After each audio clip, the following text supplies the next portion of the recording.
Steve is a character that lives and dies by landing counter hits, alongside loads of safe pokes to whittle down opponents by chipping away at their health. His weakness lies primarily in his punishment damage and the lack of a fast launcher, and it's difficult for him to cash out on damage off of mix-ups. Back 1 is the beginning and the end to playing Steve. This is a 13 frame high and can lead to high damage on counter hit. Coming into Tekken 8, many characters lost their fast counter hit launchers, but Steve retains his. This shows just how important this move is, and the character cannot function without it. Make sure to always hold back after using this move. This allows Steve to enter his flicker stance, which makes the move go from unsafe to safe. From this stance, doing 1 forward 1 is a safe high mid that beats out moves slower than 13 frames, while 2 is a slower counter hitting mid. To exit the stance, quickly duck then stand back up. As a rule of thumb, here are a couple common ways to set this move up. After running 2 or up back 2 on block. While standing 1-2 on hit, and down forward 1 and 1-1-2 on hit. Keep in mind most on-hit situations that leave the opponent standing and keep Steve out of stance will generally allow him to go for this move and beat pretty much any form of mashing. There is one major issue for this move, and it's the fact that it hits high. Down forward 2 covers for this situation. Like back 1, this move has to be cancelled into a ducking stance by hitting forward 3 or forward 4. Down forward 3 and down forward 4 also work nicely since down forward 2 already points to that direction. While no longer granting a full combo, this move on counter hit can net guaranteed damage between 2 options, while standing 1-2 and is ducking 1+2. The while standing option must be cancelled by holding down back then executing while standing 1-2, while the 1+2 string can be done without cancelling ducking at all, instead just mashing 1+2 on reaction. Make sure to get used to this ducking cancel a lot since it'll show up a lot while playing Steve. The most straightforward ways to set up these moves are to utilize running 2 and up back 2. Let's go over running 2 first.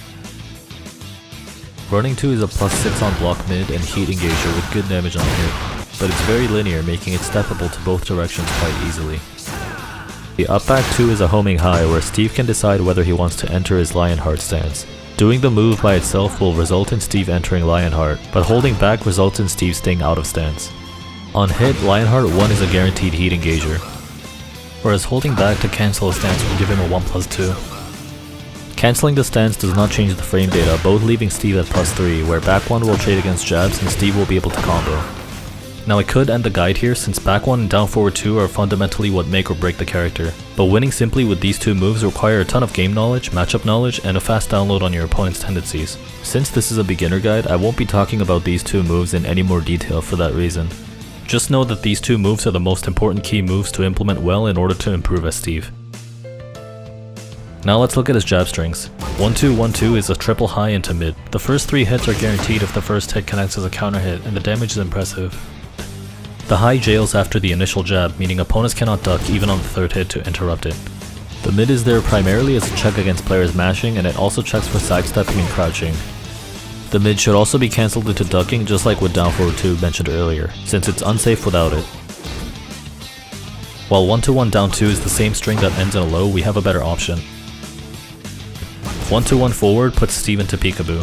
Think of this as your pressure stance where Steve gets access to some of his best moves. This stance can also be accessed manually by forward 3+4 when idle, which can be handy when accessing peekaboo down 1. Peekaboo down 1 is a low, likely his best low poke period. It deals decent damage and it's slightly plus, and since it goes under highs and has excellent tracking to both sides, it can be used back to back with low risk, and it only sits at -12 on block, meaning you can't ever be launched for it. This move can also be done from crouch by hitting down forward 1 while crouching. This also means you can use this after duck cancel since they require holding down back after ducking. Peekaboo stance offers a handful of mid options to complement this, but I'll only go over 2 options for the sake of simplicity, and I'll cover the others in more detail in a different video. Peekaboo down forward 1-2 is a mid high with good damage on hit and some chip damage on block. While the second hit's a high, even high level players don't duck this every time, let alone low level players, though it's partially since there's a mid variant with down forward 1-1. For now, don't worry about this extension. Down forward 2 is a mid launcher, only sitting at -10. This is also an elbow, meaning characters like Asuka cannot parry it. Use this if you want something slightly riskier but nets bigger reward than the safer down forward 1-2. This is also one of Steve's only natural hit launchers. Finally, Peekaboo 2 is a 14 frame homing high that counter hit launches. This move is not only safe, but it also has a punch parry built in, and its properties are so good that it can even be used back to back and will still beat mashing jab on defense. So to recap, 1-1 forward to enter Peekaboo, where you can use down 1 for a low, down forward 2 or down forward 1-2 for a mid, and 2 for a homing counter hit launching punch parry. To exit the stance, cancelling into down back then back will do the trick, just like with ducking and flicker. In the mid-range, a safe approach option is quick spin, done by 3+4. There's a follow-up by pressing 2 while spinning, which is very safe at -3 with some pushback. Once opponents are wary of this, you can hold forward after 3+4 to enter peekaboo, and mix them up with the moves mentioned prior. Lastly, I'll talk about some miscellaneous pokes to utilize. His down forward 1 has several follow-ups, but for now just use it as a poke by itself. You can choose to sidestep or backdash to bait whips. If they're retaliating with slower moves, you can bait a counter hit with back 1 or down forward 2. If they choose to block, you can go for another down forward 1 or go for a low poke. Down 2-1 is one of the only safe lows in the game, since it's a low mid that can't be interrupted. It can still be punished by low parry, but it's very good nonetheless, especially for ending rounds when your opponent's health is very low. This move also has a delayable third high that counter hit launches, which can be thrown out every now and then. Be sure to duck cancel the second hit, since it's unsafe without it.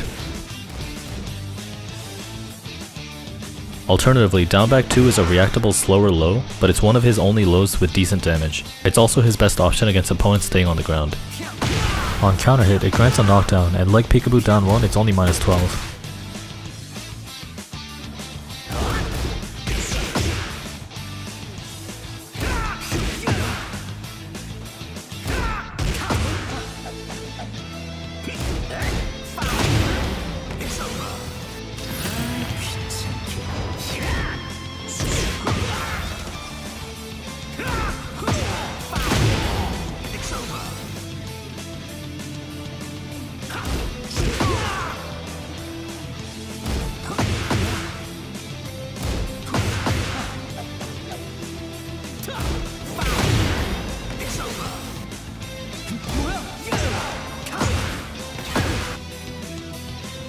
Before going into sample combos, I'd like to mention something specific. When going for ducking 1 as combo filler, I'll usually notate it as forward 4 instead of forward 3. The reason is because when Steve enters heat, it's very easy to misinput this by holding forward 3 and hitting 1. When this input occurs while heat is active, the input will be read as forward 3 into 1+3, which results in his heat throw mix-up, resulting in a dropped combo. I feel building this habit is extremely helpful down the line to remove any possible combo drops that may happen.